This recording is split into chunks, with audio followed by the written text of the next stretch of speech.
हम कहेल में इतने मगन थे कि पता ही नहीं चला, और मेरी बहन समन कब जाग गई और हमें घर का काम करते हुए देखती रही। शायद उसका भी दिल कर रहा था घर के काम में शामिल होने का, इसीलिए जब उसने मेरे कंधे पर हाथ रखा तो मुझे एहसास हुआ कि मेरी बहन तो पता नहीं कब से हमें देख रही थी। सोना भी शर्मिंदा हो रही थी और मैं भी। लेकिन जब समन ने कहा कि वो किसी को नहीं बताएगी, उसे शर्त पे कि मैं उसके साथ भी सोना की तरह काम करूं। समन मेरी छोटी बहन है और उसकी उम्र करीबा 16 साल है। मैं अपनी बहन को बहुत चाहता हूं और मेरी ये चाहत एक भाई की तरह की है। लेकिन एक गुनाह जो मुझसे सर्द हो गया, इस पर बहुत शर्मिंदा हूं और जानता हूं कि उसका कुफारा मुमकिन नहीं। हवा कुछ यूं था कि समन कुछ दिनों से खाला के घर गई हुई थी, क्योंकि उसके स्कूल में इम्तिहानात हो चुके थे और वो फारिग थी। सोना, जो हमारे खाला साद ने बहुत इसरार करके अम्मी जान से समन को अपने यहाँ कुछ दिनों के लिए पलवा लिया, और आज तकरीबा 2 हफ्ते होने को थे कि समन खाला के घर गई थी। अम्मी जान ने मुझे कहा कि मैं खाला के घर से समन को ले आऊं। मैं नहा धोकर तैयार हुआ और मीटर साइकिल निकालकर खाला की तरफ चल पड़ा। खाला के घर दूर था और मीटर साइकिल पर 2 घंटे लग जाते, लेकिन मैं खामोशी से जा रहा था, क्योंकि मेरे खाला की बेटी मुझे बहुत पसंद थी और मैं उसके साथ वक्त गुजारना चाहता था। मैंने बहुत तेज़ी से सफ़र किया और जल्दी खाला के घर पहुंच गया। अभी खाला से हाल अहवाल ही कर रहा था कि सोना चाय बनाकर ले आई। चाय पीने के बाद मैंने खाला से इजाज़त चाही तो खाला ने कहा, इतनी जल्दी क्या है? अभी आई हो और अभी जा रही हो, आराम से बैठो। खाना विखे रखाकर आराम से चले जाना। अब मैं खाला कह रही थी तो मैं अनकहर कैसे करता। वैसे भी मेरा दिल चाह रहा था कि मैं कुछ देर और यही रखूं, क्योंकि मैं दिल्ली दिल में सोना को बहुत पसंद करता था और उसको बार बार दिल ही दिल मैं अपनी बीवी के रोक में देखना चाहता था। मैंने भी मौका मुनासिब समझा और सोचा कि चलो इसी बहाने कुछ देर उसके साथ रहने का वक्त मिल जाएगा। खाला ने सोना से कहा कि जल्दी से खाना तैयार करो और ख़ुद मेरे साथ बातें करने लग गई। हम अभी बातें कर ही रहे थे कि खाला को याद आया कि उन्होंने तो हमसाई के घर जाना था। खाला ने मुझे कहा कि वो थोड़ी देर तक वापस आ जाएंगी। खाला चली गई तो मैं चुपके से वहां से उठा और किचन में चला गया, जहां सोना खाना बना रही थी। मेरी बहन भी उसका हाथ बटा रही थी। मैं साइड पर खड़ा होकर उनसे इधर उधर की बातें करने लगा।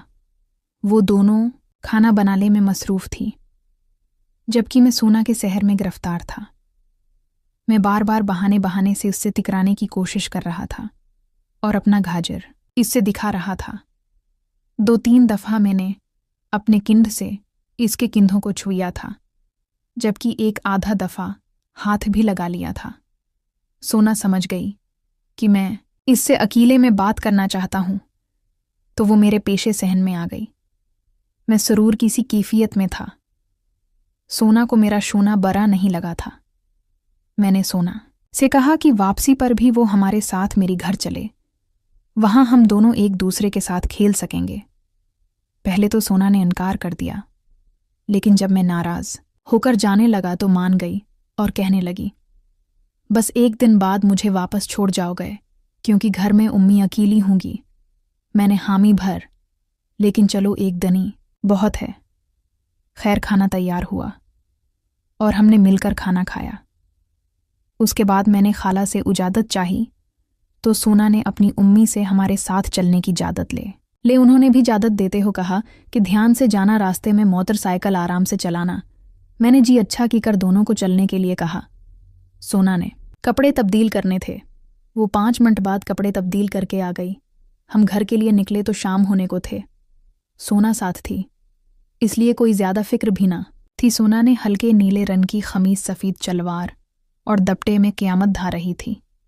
हम अभी अच्छा फसला पह किया था कि मोटरसाइकिल की चेन टूट गई। मैंने अपने तौर पर उससे ठीक करने की कोशिश की, लेकिन कामयाबी ना हो सकी। आसपास किसी मैकेनिक का होने अभी नामुमकिन था, क्योंकि ये देहातों के मिलाने वाली एक छोटी सी रोड थी और इतने में लंबे रास्ते तक मोटरसाइकिल को धकल कर ले जाना नहीं जा सकता था। मैंने अपने पास एक गोम में मोटरसाइकिल खड़ी कर दी और सोना और सामान से कहा कि बाकी तमाम फसला पैदल तय करते हैं। वहां पर मोटरसाइकिल छोड़ने के बाद मैं अपनी कज़न और बहन को पैदल ही लेकर घर के लिए रवाना हो गया। सड़क से हटकर एक और रास्ता भी हमारे गांव की तरफ जाता था, जो कि निस्बतन छोटा था। हम इसी रास्ते पर चल पड़े ताकि जल्द से जल्द घर पहुंच सके। लेकिन कहते हैं ना कि मुसीबत कभी अकेली नहीं आती। अभी हमने थोड़ा ही सिफरती किया था कि हल्की फल्की बूंदाबांदी होने लगी। हम 30-30 चलने की कोशिश कर रहे थे कि किसी तरह से बारिश के तेज होने से पहले ही अपने घर पहुंच जाएं।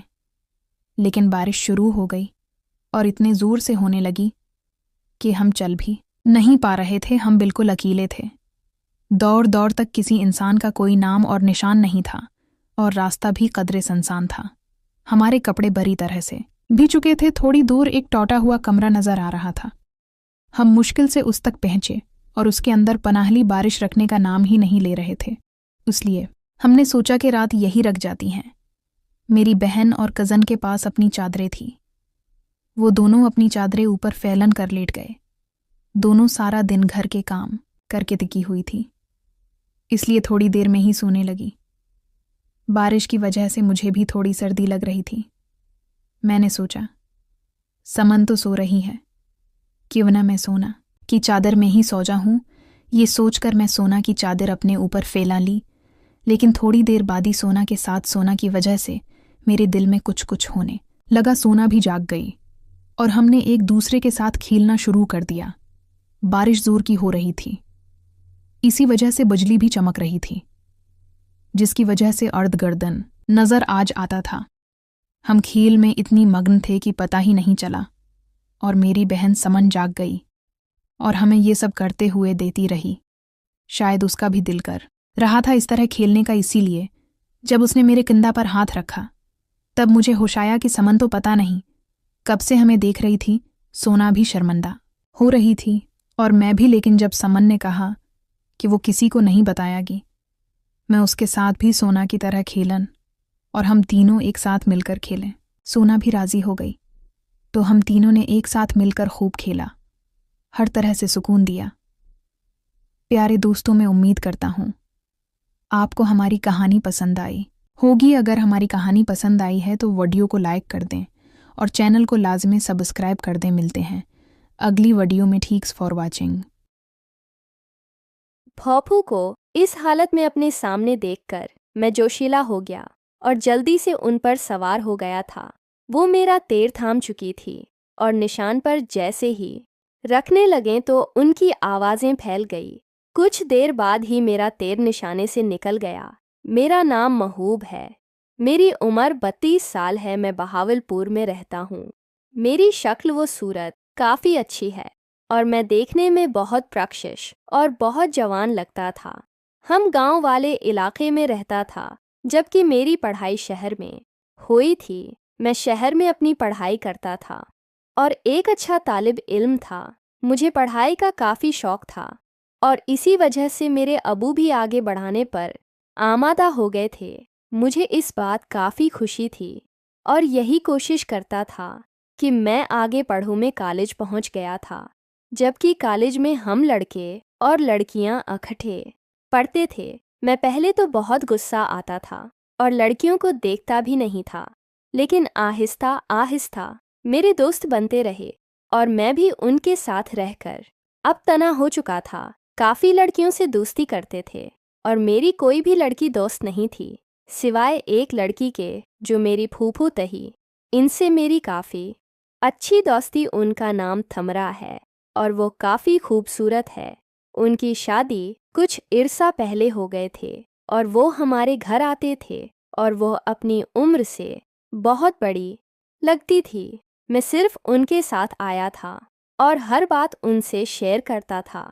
लेकिन कॉलेज के बाद जब मैं यूनिवर्सिटी जाने लगा तो एक लड़की ने मुझे अप्रोच किया था और वो मेरे पीछे पड़ गए थे। अब वो मेरा पीछा किया करती थी। इस वक्त तक मुझे भी लड़कियों में दिलचस्पी होगी थे। वो लड़की मुझे काफ़ी प्रशिश लगती थी। जब मैं उसकी तरफ खुंचा चला जाता था, वो देखने में मुझे काफ़ी अमीर घर के लगते थे। ये सोचकर मैंने उससे दोस्ती कर ली थे और अब हमारी बातचीत हो जाती थी। हम लोग एक दूसरे से मिलते थे और काफ़ी बातचीत करते रहते थे। मेरी फूफा एक दफ़ा हमारे घर आए तो वो मुझे हंसते मुस्कुराते हुए देखने लगी। जब उन्हें लगा जैसे मैं इनसे कुछ छिपा रहा हूँ, वो मुझसे पूछने लगी थी। जब मैंने उनसे कह दिया था मुझे उन्हें एक राज की बात बतानी है, मेरी फूफू परेशान हो गई थी कि ये कौन सी राज की बात है जो उसे बतानी है।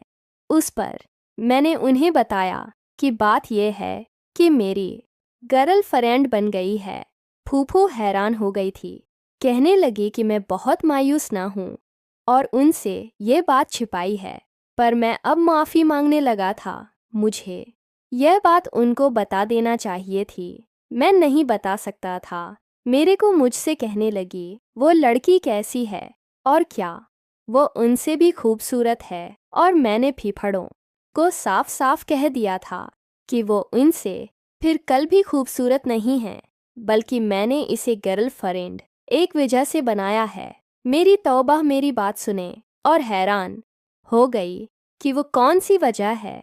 इस पर मैंने उन्हें कहा कि जब वो पक्की पक्की मेरी गर्लफ्रेंड बन जाएगी और मुझे भी अंदाज़ा हो जाएगा मुझे बिल्कुल नहीं छोड़ेगी तो ही मैं उनको बात बताऊंगा।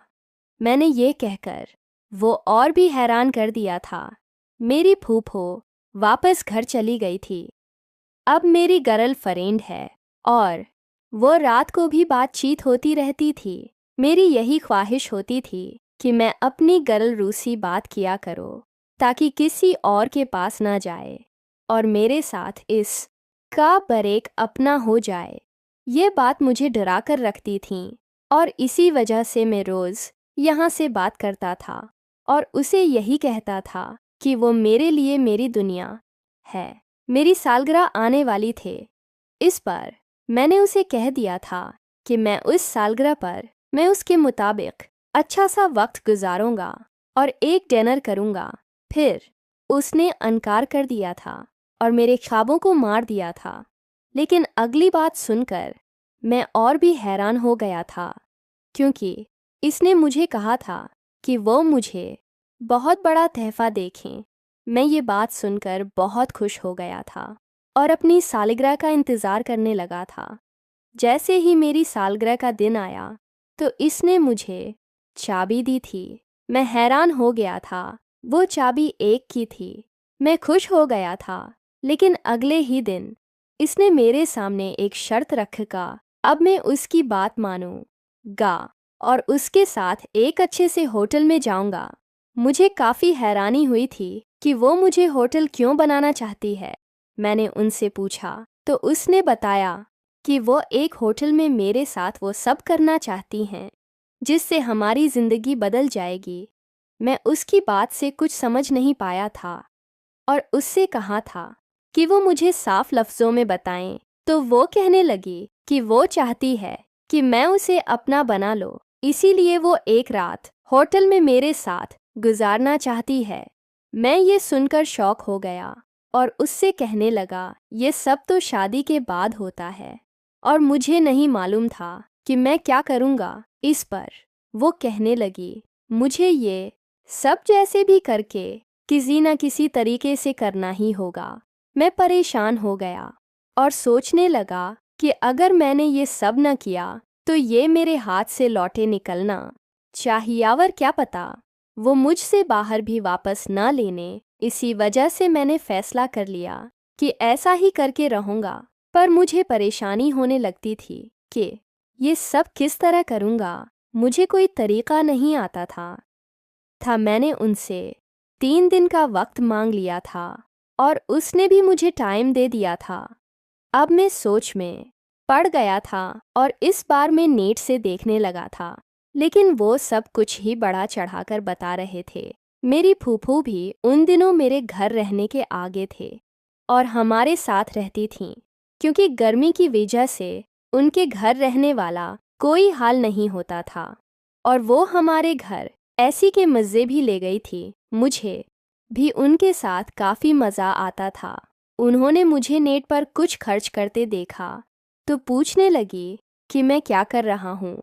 मैंने उनसे कह दिया था कि मुझे मेरी गर्लफ्रेंड से मिलने जाना है, पर मुझे समझ नहीं आ रही कि मैं मिलने के बाद इसके साथ क्या करूँगा। मेरी फूफो हैरान हो गई थी और हंसने लगे कि मैं इतना बच्चा भी नहीं हूँ जो मुझे पता चल सके कि मुझे क्या करना चाहिए, वो भी एक हद तक किसी थी। पर मैंने उसे समझाया कि मुझे तरीका आता है, पर मैं परेशान हूँ कि पहली दफ़ा अगर कुछ गलत हो गया तो इसने मेरा मजाक उड़ाना है। मेरी फूफो को बहुत याद आ गई तो मैंने उनको बाद में बताने का कहा था। इस पर उसने मुझसे पूछा और मैंने बता दिया कि वो लड़की काफ़ी अमीर है और वो मुझे भाई थे इसने गिफ्ट की है, इसीलिए मैं नहीं चाहता कि इससे मिलते हुए मुझसे कोई ऐसी गलती हो जाए तो वो मुझे छोड़ दे। तो मेरी बात पर राज़ी हो गई थी और कुछ देर सोचने लगे थे।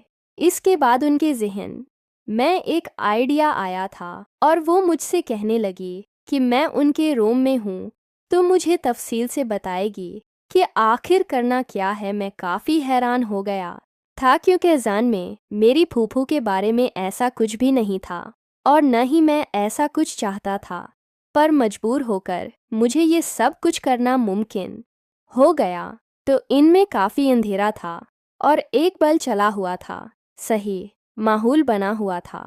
मुझे ये देखकर अजीब सा एहसास हुआ था, लेकिन मेरी नज़रें जैसे ही खूब की तो मुझे झटका लगा था क्योंकि वो नाइट ड्रेस पहनकर वहाँ पर बैठे हुए थे।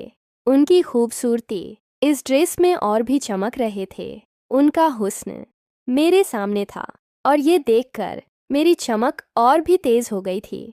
वो मुझे अपने पास बुलाने लगी थी।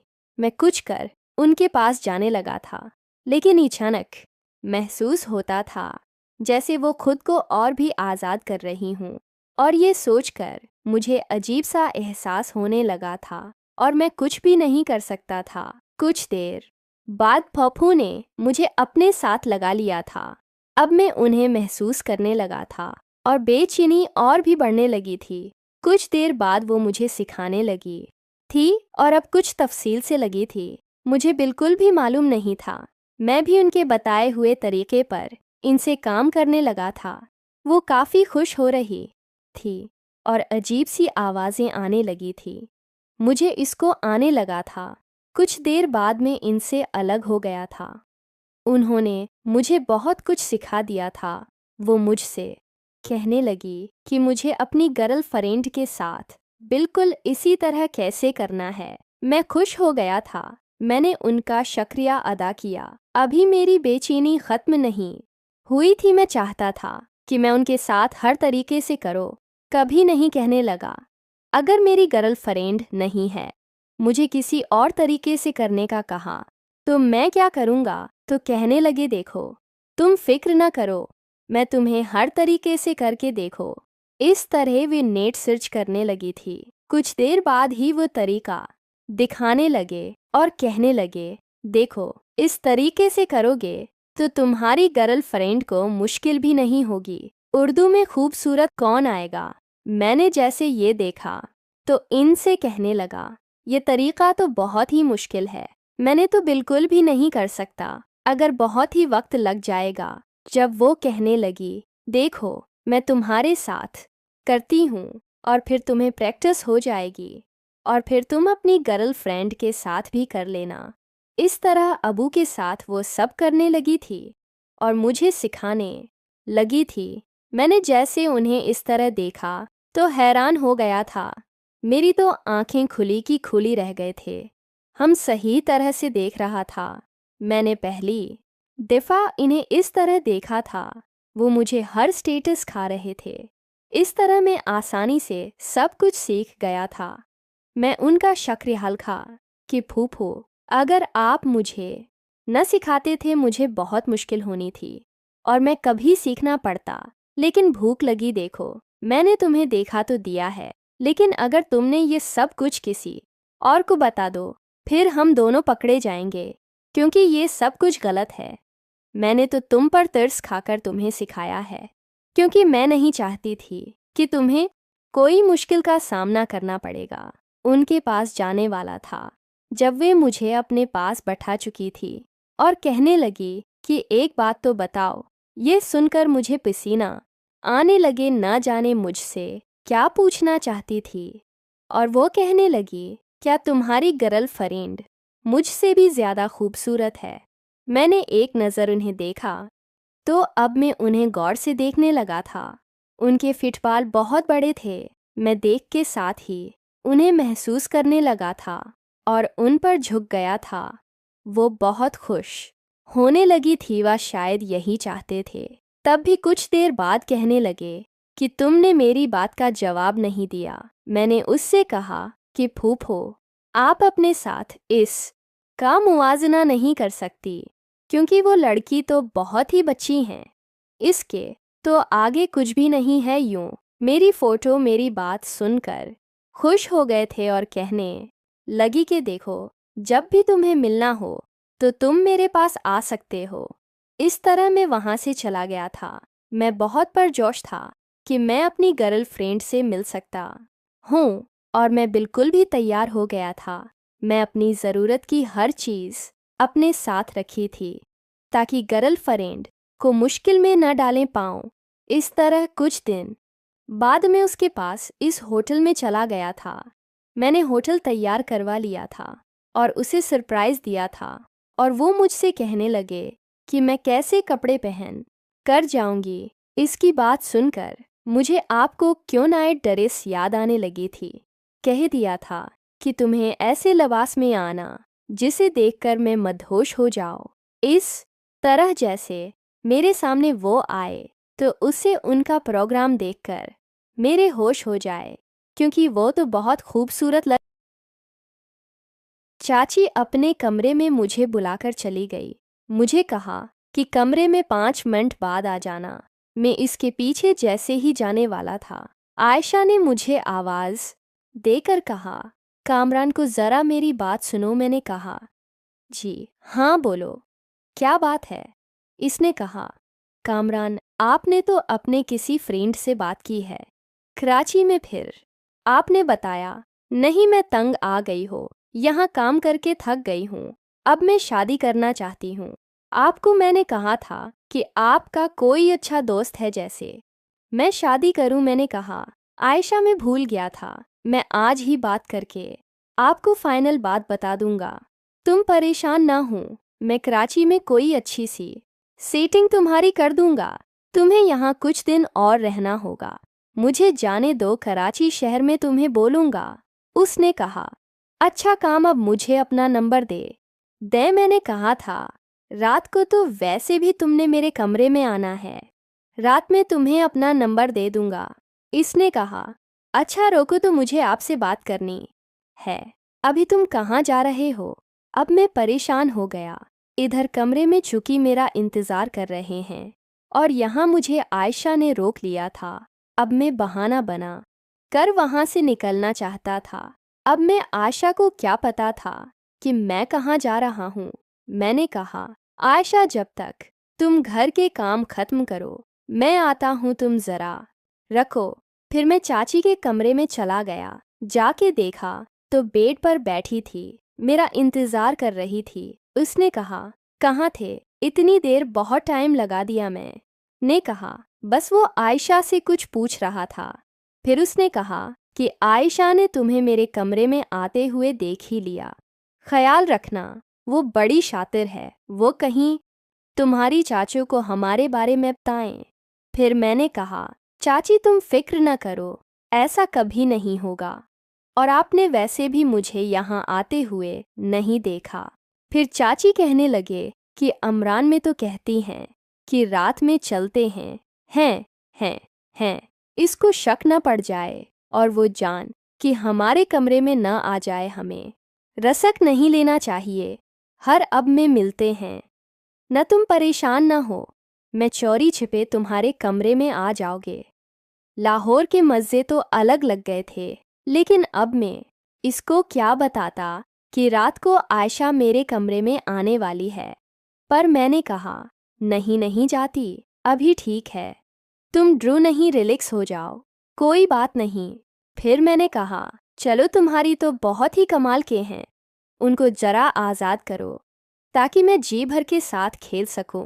फिर उसने कहा, रोको कामरान, मुझे आप रिलैक्स फेल होने दो, बाद में अपनी पूरी जिंदगी अपने शौहर के अलावा किसी को अपने से नहीं दिखाए। तुम दूसरे मर्द हो, और हाँ, एक वादा करो मुझसे कि तुम जिंदगी के किसी भी मोड़ में और किसी भी हालत में कामरान, मुझे शोर न था, मैंने बहुत भरोसा किया है तुम पर। मेरे दिल में ये सोच रहा था कि चाची को क्या होता हूँ जब मैंने अपनी अम्मी और बहन और इसकी बेटी आमना तक खुली है। ये चाची के साथ कोई पहली बार थोड़ी हो रहा है। फिर मैंने चाची को कहा कि क्या चीज़, मेरा भी तुम्हारे साथ पहली दफ़ा है।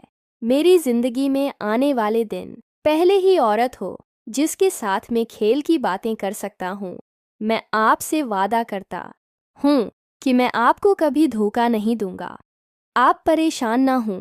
और उसने कहा कि इमरान खां की वापसी आने वाले हो, ऐसा करो कि कुछ दिन रख जाओ, फिर बाद मैं चले जाना। फिर उसने कहा कि इमरान आसिफ की नौकरी अगर कराची लग गई तो हो सकता है कि हमारी सारी फैमिली कराची हो जाएं, क्योंकि तुम्हारे चाचा बरदार होने वाले हैं। उनकी रिटायरमेंट के बाद हमारे पास आमदनी का और कोई जरिया नहीं होगा, सिर्फ वाहदास है। वो जल्द से जल्द इसकी नौकरी लगा दो और फिर वहाँ हम खुल के मिलना भी सकते हैं और हमें कोई रोकेगा भी नहीं। मैंने कहा, अच्छी, आप फिक्र न करें, मैं कल या परसों यहाँ से चला जाऊँगा और मैं जाते हैं इस काम में लग जाऊँगा। मैं अपनी नौकरी ढूंढ लूँगा या लेकिन इस भाई की ज़रूर दूँगा, क्योंकि आपसे जो मिलना। फिर मैंने चाची को बाहों में भर लाया और इसकी खबरों पर हाथ लगाने वाला। आप यकीन माने दोस्तों, मैंने इतनी औरतों के साथ काम किया था और ये कमाल के बंदे के बारे में मैंने आज तक महसूस ही नहीं किए थे, या तो मैं अभी सिर्फ महसूस कर रहा था। उनको देखा भी अभी बाकी था, लेकिन अभी अभी बाकी था। मेरे दिल में आ रहा था कि पहले मुझे सारी जिंदगी और क्यों ना जाना पड़े, पर मैं चाची को छोड़कर नहीं जाऊंगा। और कमाल का हुस्न रखी थी। फिर उसने कहा, कामरान को अभी ये तुम्हारी ही तुम्हें मिलेंगे और जी भर के जितना चाहो। फिलहाल तुमसे ज़रूरी बात नहीं करनी है, थोड़ी देर बात करते हैं। इसके बाद मैंने कहा, ठीक है, नहीं तो मैं लेकिन महसूस करो तो मुझे बता देना। इसने कहा, अच्छा कामरान है, मुझे एक बात बताओ, मैं तुम्हारी कोई गर्ल फ्रेंड है क्या? तुम इतनी जवान और खूबसूरत भी हो, ऐसा हो सकता है कि तुमने अभी तक कोई गर्ल फ्रेंड नहीं बनाई। और मैंने कहा, कराची यूनिवर्सिटी में तो एक फ्रेंड भी, बस वो यूनिवर्सिटी की हद तक थे। जब से फारिग हुआ अब ज़्यादातर वक्त घर पे ही गुजारता हूँ। आपको तो पता है कि जो गले और गर्ल फ्रेंड बनाने के लिए तो काफ़ी अच्छे लगते हैं, मेरे पास तो फ़िलहाल जवाब नहीं है, तो इस तरह की मैंने शौक भी नहीं पाते। फिर उसने कहा कि अमरान, तुमसे करना करो, मैं से खर्चा नहीं कर रहा हूँगी, बल्कि मैं तुम्हारे सपोर्ट करोगे जितना मुझसे हो सकेगा। मैं तुम्हें हर मोड़ पर मदद करोगे, क्या हो तो तुम अभी भी मुझसे कुछ मांग सकते हो। मैं दिल में सोच रहा था कि ये तो कमाल की औरत है जो अपने आप में मुझे दे रही है और अपनी दौलत भी। फिर मेरे दिल में ख्याल आया कि मैं चाची को बोल दो कि मेरे पास कराची जाने के लिए इतने पैसे नहीं हैं, लेकिन मैं शम्मार होता था क्योंकि अभी पहली मुलाकात दे और पहली मुलाकात में किसी से कुछ मांग लेना मुझे अच्छा नहीं लग रहा था। फिर मुझसे चाची ने कहा कि इमरान, किन सोचों में गम हो बताओ, कोई बात है क्या? तुम मुझे बता सकते हो, कोई परेशानी है तो तुम मुझे बता सकते हो। मेरे पास कुछ पैसे पड़े हैं, अगर तुम्हें क्या ये तुम्हें दे सकती हो। कामरान, अब तुम मेरे हो और हाँ, जिंदगी में मेरे अलावा किसी और औरत के साथ है तुम्हें न देखो। मैंने पहला और आखिरी मर्द तुम्हें पसंद किया है। इसके अलावा मैं जिंदगी में और किसी को नहीं पसंद करोगे। मैं भी तुमसे वादा और तुम भी मुझसे वादा करो। मैंने कहा, चाची वादा है, आप फिक्र न करें। आप जिंदगी की पहली और आखिरी हो रहा होंगे और आपका हुस्न है इतना कमाल का कि आप दोस्ती के बाद कौन पागल है जो दूसरी तरफ की जाएगा। एक दिन मट्ठी उसने कहा, मुझे आजकल के जवान लड़की के ऊपर यकीन नहीं। मैं अकरान पाक में आती हूँ, तुम इस पे हाथ रख के बताओ। फिर मैंने कहा, चाची आप पागल हो गई हैं, आपका दिमाग खराब हो गया है। आपको ऐसा यकीन नहीं है मुझ पे घर में सब झूठे। गुस्सा करना शुरू हो गया और उसने बात बदल लिया। उसने कहा, नहीं नहीं कामरान, बस में डर रहे थे। तुम जवान हो, खूबसूरत हूँ, कल कोई और लड़की तो पसंद आ गई तो मेरा क्या होगा। मैंने कहा, जैसे तुम्हें बताया है कि मुझे जवानी में इतनी गहराई मैंने आज तक किसी आफर को कबूल नहीं की। बस तुम्हारे बच्चों से शादी हो गई और फिर मैं बच्चों पर काबू। जवानी आखिरी पहर में आ गया, पता ही नहीं चला। अब जाके तो मेरे दिल को कितना भाई कि मैं तुम्हें मना ही नहीं कर पाई। हाँ, अगर तुम मुझे पहले और न करते तो मैं सारी जिंदगी न बताती कि तुम मुझे पसंद हो। फिर मैंने कहा, चाची एक बात में आपसे सेंध कर दुआज के बाद आप कुरान को बीच में न लाना। ये हमारी अपनी पर्सनल जिंदगी है, हम ऐसी चीज़ों को बीच में नहीं ला सकते। इसने मुझसे मांग रखी। उसने कहा, कामरान मैं शर्मिंदा हूँ इस बात पे, बस में जज्बाती हो गए थे। मैं खुद को नहीं रोक पाए ने वाज़ेह कर दिया कि आज के बाद कभी ऐसा जिक्र नहीं करोगे। कामरान बस तुम मुझसे नाराज़ मुत होना। मैंने कहा, चलिए मैं आपसे नाराज़ नहीं हूँगा। मैं महसूस कर रहा था कि चाची मुझसे ज़रा हट के बैठी हुई है, वो मुझे कुछ नहीं होने दे रही। शायद वो वाकई शरीफ और दिन पता नहीं मेरे साथ कैसे राज़ी हो गए। और मैंने उसको कहा कि आप कंप्यूटर टेबल हो जाएं। अगर आप भी कन्फर्म नहीं है तो फिर हम ये छोड़ देते हैं, बाद में किसी टाइम हम कर लेंगे। उसने कहा कि काम में भी यही चाहती हूँ, फ़िलहाल कुछ नहीं, बाद में। मैंने कहा, अच्छा जी, मुझे अपनी फ़ोटो का जाम तो भी नहीं दो और बस अपने घरों का दीदार करा दूँ, उससे आगे नहीं पढ़ूँगा। फिर उसने